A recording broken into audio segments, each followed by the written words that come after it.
पानी पियो। क्लियर कर दो। हेलो दोस्तों, एक बार फिर से हमारे यूट्यूब चैनल पर आपका स्वागत है। आज मैं बताने वाला हूँ द्विघात समीकरण के बारे में। ओके, तो ध्यान समझना है क्या चीज़ें होती है द्विघात समीकरण। सबसे पहले क्या होता है, सबसे पहली बात आपको ये पता होनी चाहिए कि जिस भी समीकरण की यदि घात कितनी होगी, घात 2 हो, तो वो द्विघात समीकरण कहलाएगा। ओके, और इसमें कुछ दूसरी बात पूछा जाता है मूल के बारे में, मूलों की संख्या। तो देखो, जिस भी समीकरण की जितनी बड़ी घात होगी उसके उतने ही मूल होंगे। जैसे मैंने यहाँ पर लिख दिया x² प्लस 8x और प्लस 12, ठीक है। तो यहाँ पर इसकी सबसे बड़ी, ये जो है ये एक समीकरण है, द्विघात समीकरण है, क्योंकि इसकी सबसे बड़ी घात 2 है, तो ये सबसे पहले क्या है, द्विघात समीकरण है। और इसके बाद इसकी सबसे बड़ी घात 2 है, घात कितनी है 2, तो इसके मूल भी कितने होंगे 2। तो ये बात तो मैं मतलब जाननी है कि जो भी समीकरण का जितनी सबसे बड़ी घात होगी उसके उतने ही मूल होंगे, ठीक है। अब यहाँ पर तुमसे तीसरी बात पूछेगा कि मूलों की प्रकृति बताओ। क्या कहेगा, मूलों की प्रकृति पता करनी है। तो मूलों की प्रकृति कैसे ज्ञात करते हैं, तो मूलों की प्रकृति का मतलब होता है कि यदि, देखो कैसे पता करेंगे मूलों की प्रकृति, कैसे पता करेंगे, जो भी समीकरण द्विघात समीकरण दिया गया होगा उसकी तुलना करूंगा ax² plus bx plus c से तुलना करवा देंगे। तुलना करवाने के बाद a और b और c इन सब की वैल्यू निकाल लेंगे, ठीक है। जब a b c की वैल्यू निकल आएगी तो हम क्या करेंगे, एक विविधकर का सूत्र होता है b² माइनस का 4ac, इसमें रखेंगे। रखने पर यदि वैल्यू पॉजिटिव आ जाती है तो मूल कैसे होंगे, वास्तविक होंगे, मूल वास्तविक होंगे, ठीक है। यदि वैल्यू इसकी नेगेटिव आ जाती है तो मूल कैसे होंगे, काल्पनिक होंगे। और यदि इसकी वैल्यू b² माइनस 4ac की वैल्यू 0 आ जाती है तो कैसे होंगे, मूल बराबर होंगे या फिर मूल समान होंगे। ओके, मूल समान होंगे मतलब बराबर होंगे, ठीक है। तो ये बातें तुम्हें ध्यान में रखनी है। अब समझोगे, इतनी बातें तो तुम लोगों को पता होंगी, ठीक है। अब जो आगे बताते हैं तो ध्यान दो कैसे, जैसे सवाल इस प्रकार से पूछा जाएगा। जैसे मुझे क्वेश्चन दे दिया गया x² माइनस का 8x और प्लस का 12, ये लिखा गया है। तुमसे पूछा जाएगा कि इसके मूल ज्ञात करो, ठीक है।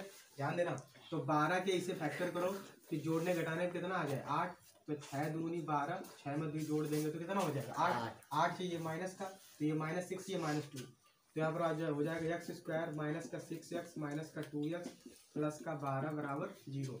अब इन दोनों में x ले लेंगे कॉमन, तो जब x ले लेंगे कॉमन तो x -6 यहाँ बच जाएगा, और माइनस इन दोनों से 2 ले लेंगे कॉमन तो x -6 यहाँ भी बच जाएगा, बराबर में क्या आ जाएगा 0। तो अब इसे हटा देंगे, इसे तो केवल समझाने के लिए लिखा था, बराबर 0। अब इन दोनों में क्या मिलेगा कॉमन, x -6 मिल जाएगा कॉमन, तो यहाँ पर बच जाएगा x माइनस का 2 = 0। अब एक बार इसको बराबर 0 कर देंगे और एक बार इसको x -2 को, तो एक बार लिखेंगे x -6 बराबर 0, तो x बराबर 6, तो एक मूल तो ये आ गया। दूसरा लिखेंगे x -2 = 0, तो x बराबर 2, तो एक मूल ये आ गया। तो फाइनली हमारे ये क्या निकल के आ गए, 2 मूल निकल के आ गए, ठीक है। अब ध्यान देना, ये मूल, अब यदि इन मूलों की प्रकृति पता करनी होती तो एक तो सिंपली यदि तुमसे पूछता है कि मूल ज्ञात करो, जो भी द्विघात समीकरण दिया गया इसके मूल ज्ञात करो, तो उसे तो तुम इस प्रकार से फैक्टराइजेशन करके पता कर लोगे। लेकिन जब दूसरी बात तुमसे ये कहेगा कि इसमें तुम्हें फाइंड करना है कि मूलों की प्रकृति फाइंड करना है, तो हम क्या करेंगे, तो इसकी तुलना करवाएंगे, लिखेंगे ax² bx प्लस c बराबर 0 से तुलना करने पर, क्या करने पर, तुलना करने पर जब तुलना करवाओगे तो इसका गुणांक में 1 मान लिया जाता है, तो यहाँ a बराबर कितना आ जाएगा 1, यहाँ b बराबर कितना आ जाएगा -8, यहाँ c बराबर कितना आ जाएगा 12, ठीक है।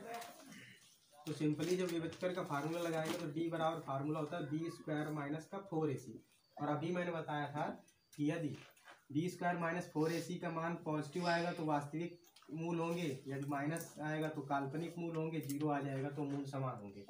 तो यहाँ पर देखो b की वैल्यू कितनी है, तो d बराबर b की वैल्यू है -8, तो -8 का स्क्वायर कर देंगे, -4 गुणा a की जगह पर 1 इंटू c की जगह पर 12, तो जब -8 का वर्ग करोगे तो 8 × 8 = 64 हो जाएगा, -12 × 4 = 48। अब 64 में से 48 घटा दोगे तो क्या आ जाएगा, 14 में 8 गया 6, यहाँ बचा 5 में 4 गया 1, 16। अब ये 16 का है कि आई वैल्यू पॉजिटिव निकली ना, क्योंकि 64 में 48 घटाए तो प्लस की 16 वैल्यू निकल के आ गई। क्या लिखोगे, चूंकि मूल कैसे है, मूल आप देखो ये जो डी बराबर पॉजिटिव वैल्यू निकली 48, इसका मतलब मूल कैसे होंगे, वास्तविक। ठीक है, यदि यहीं पर नेगेटिव वैल्यू निकलती तो हम लिख देते मूल काल्पनिक है, और यदि यहीं पर 0 वैल्यू निकल के आ जाती तो हम लिख देते मूल कैसे है, समान। ठीक है, क्लियर। तो ये बात है, तो नोट करने की तो है जरूरत, ये तो पता है सबको। ठीक है, नोट करने की जरूरत हो तो बता देना, इसकी कोई बड़ी बात है। ठीक है, तो सिंपली ये बात क्लियर हो गई। अब तुमसे आगे पूछेगा क्या,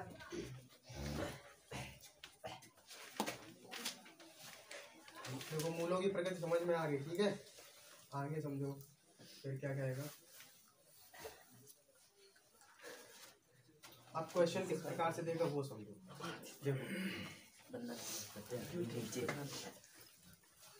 देखो क्वेश्चन तुमसे किस किस प्रकार से एग्जाम में क्वेश्चन पूछे जाएंगे। ठीक है, जैसे कह देगा, देखना, जैसे पहला क्वेश्चन लिखा है एक्स स्क्वायर माइनस का एच बटा 9। ठीक है, ये लिखा है बराबर 0। ये द्विघात समीकरण है, इसका क्या पूछेगा कि मूल ज्ञात करो, मूल ज्ञात करो। सबसे पहले इस प्रकार से क्वेश्चन पूछेगा, तो कैसे ज्ञात करेंगे, तो इससे लिखोगे एक्स पूरे का स्क्वायर माइनस 1/9, इसे लिखोगे 1/3 का स्क्वायर और बराबर 0। यहाँ तक कोई दिक्कत।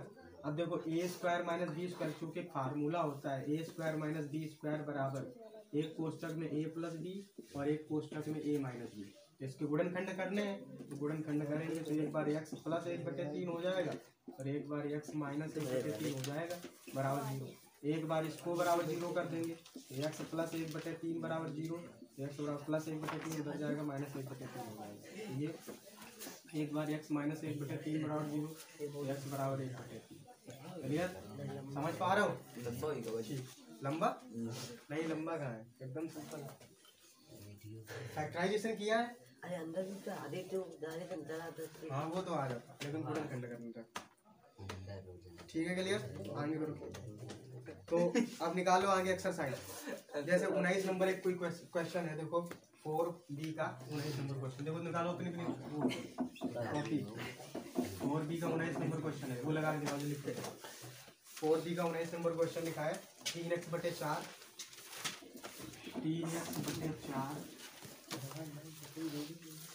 बराबर माइनस 4/3x बराबर। इसके तो मूल निकाल देंगे, हल कीजिए। हल करने का मतलब होता है मूल निकालना।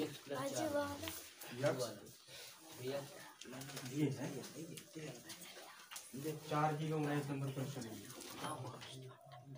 देखो